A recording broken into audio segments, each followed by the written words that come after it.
ከ500,000 ብር ጀምሮ የሱቅ ባለቤት መሆን የምትፈልጉ ሰዎች ይሄን ቪዲዮ እስከ መጨረሻ ድረስ እዩ። ትናንትና አንድ ኢቨንት ሄጄ ነበረ። ቴምር ፕሮፐርቲስ ያዘጋጀው ኮመርሻል ኤክስፖ ኢቨንት ማለት ነው። ይሄ ኢቨንት የተዘጋጀው ወደ ሳር ቤት መንገድ ወደ ቫቲካን ኤምባሲ ስትሄዱ ያለው መንገድ ላይ ነው። it was very interesting ለቢዝነስ ኦነሮች። ኦኬ አዲስ አበባ ውስጥ በጣም ቁልፍ የሚባሉ ሎኬሽኖች ላይ እነ ፒያሳ፣ ጋርመንት፣ ገላን፣ ቡልጋሪያ ላይ የንግድ ሱቆች ግንባታ ጀምረዋል እና ይህንን ሽያጭ ኦፊሻሊ መጀመራቸውን ለማስተዋወቅ ነው ይሄ ኮመርሻል ኤክስፖ የተዘጋጀው እና ሰውን እንዲገዛ ሞቲቬት ለማድረግ የመጀመሪያ ለሚገዙ 3 ሰዎች ፍሪጅ፣ መደርደሪያ ሼል እንዲሁም ሶፋ አብረው ይሸልማሉ ማለት ነው። እንግዲህ ይሄ ኤክስፖ ትናንት ግንቦት 12 ተጀምሯል እስከ ግንቦት 16 ለቀጣይ 3 ቀናቶች ነው የሚቆየው። ሄዳችሁ የመጀመሪያ 3 ገዢ ለመሆን ሞክሩ። ካልሆነም ደግሞ በጣም እንዳልኳችሁ ትልቅ ኦፖርቹኒቲ በአሁን ሰዓት ላይ በጣም ብዙ ሰዎች ቢዝነስ ኦነሮች ሆነው ግን ሾፕ ለማግኘት በጣም ብዙ ይቸገራሉ። ቆንጆ ሾፕ አግኝታችሁ ደግሞ ቆንጆ ሎኬሽን የምትፈልጉት ሎኬሽን ላይ ላይሆን ይችላል እና በአራቱ አቅጣጫ ሜን የሚባሉ ሎኬሽኖች ላይ ነው ቴምር ፕሮፐርቲስ እነዚህን ቆንጆ የንግድ ሱቆች ይዘውላችሁ የመጣው። ስለዚህ እኔ እንግዲህ ኮንቨርሴሽን ውስጥ ገብቻለሁ። እኔ ደረስኩበትን አሳውቃችኋለሁ። መጨረሻ ላይም ደግሞ ታዩታላችሁ። የሳር ቤት አክቹሊ የመኖሪያ ሎኬሽናቸውን ነው ማሳያችሁ። እንግዲህ ከቴምር ፕሮፐርቲስ እነዚህ የንግድ ሱቆች እየገዛችሁ የንግድ ስራችሁን አቀላጥፉ ለማለት ነው። ቴንክ ዩ ፎር ዋቺንግ ባይ። እንኳን ደህና መጣሽ ወደ ቴምር ፕሮፐርቲ። እንኳን ደህና ቆየሽን። ዛሬ እንግዲህ ያላችሁን የቤትና የንግድ ሱቆች አማራጮች ለደንበኞች ለማድረስ እዚህ እናንተ ጋር ተገኝተናልና እስኪ በመጀመሪያ ራስሽን እንዲሁም ደግሞ ድርጅታችሁን አስታውቂ። መልካም እሺ። ጽዮን ወንድሜ እባላለሁ። የቴምር ፕሮፐርቲ የሽያጭ አማካሪ ነኝ። ድርጅታችን ቴምር ፕሮፐርቲ እንደሚታወቀው በከተማችን ላይ ከፍተኛ የቤት እጥረት በመኖሩ ያንን ከፍተኛ የሆነ የቤት እጥረት ከቨር ለማድረግ ወይም ደግሞ ለነዋሪዎች ቤት በተመጣጣኝ ዋጋና በፈለጉት ቦታ ላይ ለማቅረብ እየሰራ የሚገኝ ካምፓኒ ነው። ያው ስለ ቴምር ብዙ እንዳላወራሽ ከዚህ በፊት ብዙ ተነግረዋል። ሰው ጆሮም ብዙ ደርሷል። በማስረከብ ላይ ያለ ቤቶች አሉ፣ ያስረከባቸውም አሉ። በግንባታ ላይ ደግሞ ያለም ሳይቶች አሉ። እነሱን ደግሞ በዝርዝር እናወራለን። በጣም ጥሩ። አሁን ላይ ለደንበኞች ሰርታችሁ ለማስረከብ ያሰባችሁት ሳይት የት ነው የሚገኘው? መልካም። በቅርቡ በ6 ወር ውስጥ የምናስረክበው ኃይሌ ጋርመንት እና ሶማሌ ተራ ያለው ሳይታችን አለ። ፕላስ ደግሞ አሁን ላይ ሰርተን ጨርሰን እያስረከብን ወይም ደግሞ ደንበኞች መጥተው ወደ ስማቸው ካርታቸውን በስማቸው እያዞሩ እየወሰዱ ይገኛሉ። እያስረከብን ነው አሁን ላይ። ከ6 ወር በኋላ ደግሞ እነዚህ 2 ሳይቶች ላይ እናስረክባለን ማለት ነው። ደንበኞች አሁን እነዚህን የቤትና የንግድ ሱቆች አማራጮች ቢፈልጉ ከስንት ካሬ መጠን ጀምሮ ማግኘት ይችላሉ? መልካም እሺ። አሁን ላይ በግንባታ ያለን የተለያዩ ሳይቶች ላይ አሉ። እዚህ ሳር ቤት ላይ ወደ 3 ሳይት አለን። ፒያሳ ሊሴ ትምህርት ቤት ጀርባ እዛም 3 ሳይቶች አሉን። አያት ፈረስ ቤት አካባቢና አያት አደባባይ ጋር እንዲሁም ግንባታ ላይ ያሉ ሳይቶች አሉን። አሁን ግን በሽያጭ ላይ ያለው የተወሰነ ሳይት ነው። አብዛኞቹ ሳይቶች ሽያጭ ጨርሰን ስቶክ አውት ሆነዋል ማለት ነው። ለምሳሌ አሁን ሽያጭ ላይ ያለው ጋርመንት ላይ ወደ 3 ቤት ይቀረናል። ሶማሌ ተራ ኦልሞስት 2 ቤት አካባቢ ይቀረናል። ፒያሳ ሊሴ ትምህርት ቤት ደግሞ 7 ቤት ይቀረናል። እነዚህ ባለ 3 መኝታ ናቸው። ለምሳሌ ፒያሳ ላይ 137 ካሬና 148 ካሬ ነው ያለን። ኃይሌ ጋርመንት ላይ 137 ካሬ ነው ያለን ማለት ነው። አሁን ግን ከረንትሊ አዲስ ደግሞ ያወጣነው ሳይት አለ። ሚክስድ ዩዝ አፓርትመንት ነው፣ ኮምፓውንድ ነው። ወደ 7000 ካሬ ላይ ያረፈ ዋና መንገድ ዳር የሚገኝ በጣም ሂውጅ የሆነ ነው። ለሽያጭ ያወጣነው ማለት ነው ሳይታችን ላይ የንግድ ሱቆችንም የቤት አማራጮችንም በአንድ ላይ ማለት ነው። ሚክስድ ዩዝ አፓርትመንት ነው። 2 ቤዝመንት አለው። G+15 ነው ሳይቱ። እስከ 5ኛ ድረስ ሱቅና ቢሮ ነው። 6ኛ የነዋሪዎች ብቻ ኮሚናል ነው የሚሆነው። ከቤቱ የሚጀምረው ከ7 እስከ 15ኛ ነው። ከ7 እስከ 13 ኖርማል ቤቶች ናቸው ያሉት። 14 እና 15 ደግሞ ፔንትሃውስ ነው ያለው ማለት ነውና ይሄ ቢልዲንግ ደግሞ በውስጡ ያሟላቸው ያው ማንኛውም ሪል ስቴት ላይ እንደሚያሟላው ወይም ደግሞ ቴምር ፕሮፐርቲ ለነዋሪዎች ቤቱን በሚያስረክብበት ጊዜ በውስጡ የሚያሟላቸው ነገሮች አሉ። የከርሰ ምድር ውሃ አለው፣ ሊፍት፣ ጀነሬተር ይኖረዋል። 6ኛ ላይ ያለው የነዋሪዎች ኮሚናል ነው። እዛም ደግሞ ነዋሪዎች በተለያየ ጊዜ አዳራሽ ቢፈልጉ፣ ፕሮግራም ማዘጋጀት ቢፈልጉ ወይም ደግሞ ሌሎች የልጆች መጫወቻ ቢፈልጉ እዛ 6ኛ ፍሎር ላይ ለነዋሪዎች የተዘጋጀ ነው ማለት ነው። ፕላስ ደግሞ ያው እንደነገርኩሽ ድርጅታችን ቴምር ሪል ስቴት ሁሉም ሳይቶች ላይ የከርሰ ምድር ውሃ አለው፣ ፓርኪንግ አለው። ፓርኪንጉ ራሱ እስከ 4ኛ ድረስ በጀርባ በኩል ሳይድ ባለው ሳይድ ላይ ለብቻ ፓርኪንግ ይወጣለት ቦታ አለና ፓርኪንግን ምንም አይነት ችግር አይኖርም ማለት ነው። ሁሉንም አሚኒቲ በአንድ ቦታ የያዘ ቡልጋሪያ ላይ የሚገኝ አፓርትመንት ነው ማለት ነው። ፕሮግረሱ ምን ያህል ነው? ለደንበኞች ሰርታችሁ ለማስረከብ ያሰባችሁትስ በምን ያህል ጊዜ ውስጥ ነው? አሁን ሰርተን ልናስረክብ ያሰብነው በ3 ዓመት ውስጥ ነው ለደንበኞች ሰርተን የምናስረክበው። አሁን ላይ ኦልሞስት ቁፋሮ ላይ አካባቢ ነው ያለው። ስለዚህ ደንበኞች በ3 ዓመት ውስጥ እናስረክባቸዋለን። ያው ቴምር ፕሮፐርቲ በማስረከብ አይተማም። ይሄንን እውነት ለሚያደርገው ደግሞ ከዚህ በፊት ሰርተን ያስረከብናቸው ሳይቶቻችን ለምሳሌ የአያቱ በ3 ዓመት ነው ሰርተን የጨረስነው። ከዚህ በፊትም ያለው ሳይቶች የጋርመንቱም እንደዚሁና በሰዓታችን በጊዜ በ3 ዓመት እናስረክባለን ማለት ነው ለደንበኞች። በጣም ጥሩ። ለደንበኞች ስታስረክቡ በፉሊ ፊኒሽድ እና በሰሚ ፊኒሽድ አማራጮች ነው ልታስረክቡ ያሰባችሁት? ብዙ ደንበኞች የሚጠይቀን ጥያቄ ነውና በሰሚም በፉልም እናስረክባለን እንደ ደንበኛው ምርጫ። አብዛኛው ደንበኛ ግን አሁን እየመረጠ ያለው ሰሚ ፊኒሽ ነው እየወሰደ ያለው። ምክንያቱም የውስጥ ዲዛይኑን በራሳቸው ፍላጎትና ምርጫ ኢንተሪየር ዲዛይን ሰርተው በፈለጉት ማቴሪያል በእነሱ በሚፈልጉት ማቴሪያል ሰርተው መኖር ስለሚፈልጉ አብዛኞቹ እየወሰደ ያሉት ግን በሰሚ ፊኒሽ ነው ማለት ነው። እንደ ባለሙያ ደግሞ ከጠየቅሽኝ እኔንም ሪኮመንድ የማደርገው ሰሚ ፊኒሽ ቢወስዱና በራሳቸው ኢንተረስት ፍላጎት ቢሰሩት እመክራለሁ።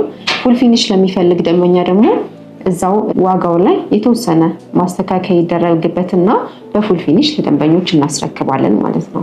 በጣም ጥሩ። ምናልባት እንግዲህ የተለያዩ ቦታዎች ሳይቶችን ትገነባላችሁና ደንበኞችን በሚመለከቱ ሰዓት የተለያየ ቦታ ሲገነባ የዴሊቨሪ ታይም ያሳስባቸዋል። እውነት ይደርሳል የሚለው የብዙ ሰዎች ጥያቄ ነው ብዬ አስባለሁና እናንተ ጋር የምትሰሩበት ፕሮግረስ ምን ይመስላል? የእውነትስ ይደርሳል? እውነት ነው። ጥሩ ጥያቄ ነው የጠየቅሽኝ።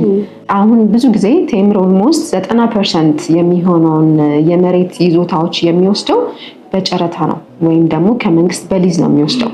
ስለዚህ እነዛን መሬቶች ደግሞ በሊዝ ወሰደ ማለት ኦልሬዲ በድርጅቱ ካፒታል ነው የሚገዛው፣ ካሽ ነው የሚገዛው። ስለዚህ ምንም አይነት የባንክ ብድር የለበትም ማለት ነው። የባንክ ብድር የለበትም ማለት ደግሞ ወለድ የለበትም። ስለዚህ ኦልሬዲ አሁን ሴት ባረገው ዋጋ ነው እስከ መጨረሻው ሰርቶ የሚያስረክበው። ምንም አይነት ኢቭን የዋጋ ጭማሪ እንኳን ደንበኞች ላይ አያረግም እና እነዚህ ቦታዎች መሬቶች ከመንግስት በማግኘቱ ብቻ ግሽበቱን ይቀንስለታል። እንደገና ደግሞ በተመጣጣኝ ዋጋ ለደንበኞች ማስረከብ እንዲችል ያደርገዋል፣ ያግዘዋል። ፕላስ ደግሞ መንግስት ደግሞ ራሱን የቻለ ፕሮጀክት አሁን አዘጋጅቷል። በመንገድ ዳር በከተማችን ላይ ባለው ልማት ቁጥጥር ይደረጋል።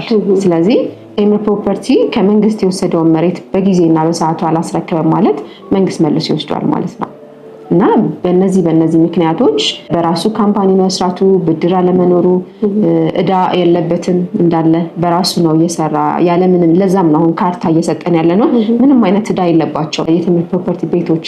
ስለዚህ በዚህ መንገድ በሰዓቱና በጊዜው ሁሉም ቦታ ላይ ያው እንደነገርኩሽ መጀመሪያ ላይ ድርጅታችን ለብዙሃኑ የቤት እጥረትን ለመቀነስ ነው በዋናነት እየሰራ ያለው። ቤትን እንደ ዳቦ ለነዋሪዎች መስጠት በሚል ሞቶ ነው የሚሰራውና ይህንንም እውንና በተግባር ለማድረግ የእውነት በስራ እያሳየ ነው ያለውና ይሄ ምንም የሚያሳስብ ነገር አይደለም።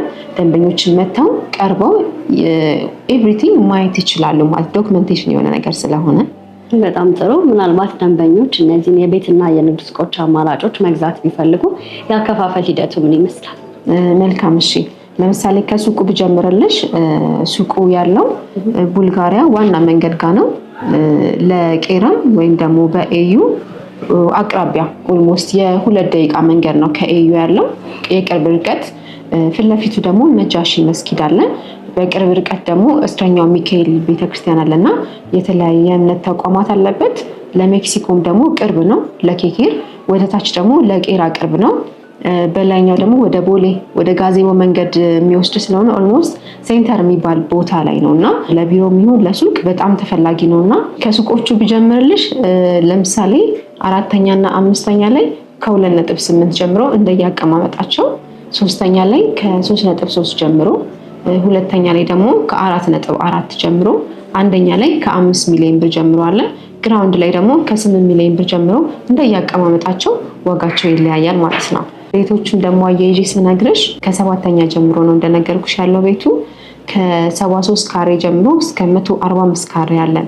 ለምሳሌ 73 ካሬ ባለ አንድ መኝታ፣ ባለ ሁለት መኝታ ደግሞ 82 ካሬ እና 90 ካሬ፣ ባለ 3 መኝታ ደግሞ ከ126 ካሬ 140 እና 145 ካሬ እነዚህ የቤት አማራጮች አሉን። የቤቶችን ዋጋ ስናያቸው ለምሳሌ ባለ አንድ መኝታ 69 ካሬ አለን። የዚህ ደግሞ አጠቃላይ ዋጋው ወደ 7.9 አካባቢ ይመጣል። 20%ን ከፍለው የቀረውን ደግሞ በ15 ዙር እንከፍላለን ቢሉ 1.5 ይከፍሉና አሁን ላይ 20%ን የቀረውን ደግሞ በ15 ዙር በ3 ዓመት ቤቱን እስከሚረከቡ በ5% እያደረጉ ቀስ እያሉ መክፈል ይችላሉ ማለት ነው። ሁለተኛ ደግሞ ባለ ሁለት መኝታ ለምሳሌ 82 ካሬው አጠቃላይ ዋጋው 9.4 አካባቢ ይመጣል። 20%ቱ 1.8 ይመጣል።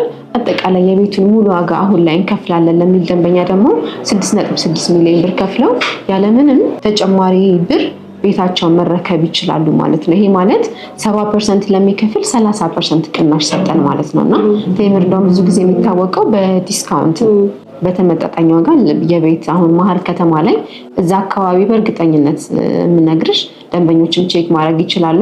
በካሬ 150 ሺህ ብር ነው እየተሸጠ ያለው እና ባለ አንድ መኝታ ወደ 13 ሚሊዮን 14 ሚሊዮን የሚደርስበት ሎኬሽን ነው ሰፈሩ እና በዚህ ዋጋ ዋን ቤድሩም በ5.5 ቤድሩም በ6.6 መግዛት ማለት ደንበኞችን የእውነት ኢንቨስት አድርገው ነገ ላይ የተሻለ ዋጋ ሊያገኙበት የሚችሉበት ቦታ ነውና ዲስካውንቱን ቢጠቀሙ ደንበኞች እናበረታታለን ማለት ነው። ለምሳሌ ደግሞ ሌላ ባለ 3 መኝታ 126 ካሬ ለሚፈልግ ደንበኛ አጠቃላይ ዋጋው 14.4 አካባቢ ይመጣል። 10%ቱ ደግሞ 2.8 100% ለሚከፍል ደንበኛ ደግሞ በ10 ሚሊዮን ብር የቤቱን ዋጋ ከፍሎ ቤቱን የራሱ ማድረግ ይችላል ማለት ነው እና ደንበኞች በፈለጉት አከፋፈል የፈለጉትን ካሬ መርጠው መግዛት ይችላሉ ማለት ነው። በጣም ጥሩ። እንግዲህ እንደነገርሽኝ ከሆነ መሀል ከተማ ላይ ነው የሚገኘው ሳይታችሁና ምናልባት ደንበኞች እዚህ ቦታ ላይ ኢንቨስት ቢያደርጉ የሚያገኙት ጠቀሜታ ምንድን ነው ተብሎ ይታሰባል? በጣም ጥሩ። ለምሳሌ እዚህ አካባቢ ላይ ኢንቨስት ቢያደርጉ ደንበኞች የሚጠቀሙት 3 ነገሮች አሉ። የመጀመሪያው ሱቆቹን ቅድም በነገርኩሽ መንገድ ነው። የገበያ ሎኬሽን የገበያ ስፍራ እንደመሆኑ ለማከራየትም ራሳቸውን ቢሰሩበት በጣም የሚያዋጣ ቦታ ነው። ለመሸጥ የሚፈልጉ ደግሞ አሁን ላይ እውነት ለመናገር በጣም በቅናሽ ዋጋ ነው እዛ አካባቢ እየሸጥን ያለ ነው ማለት ነው።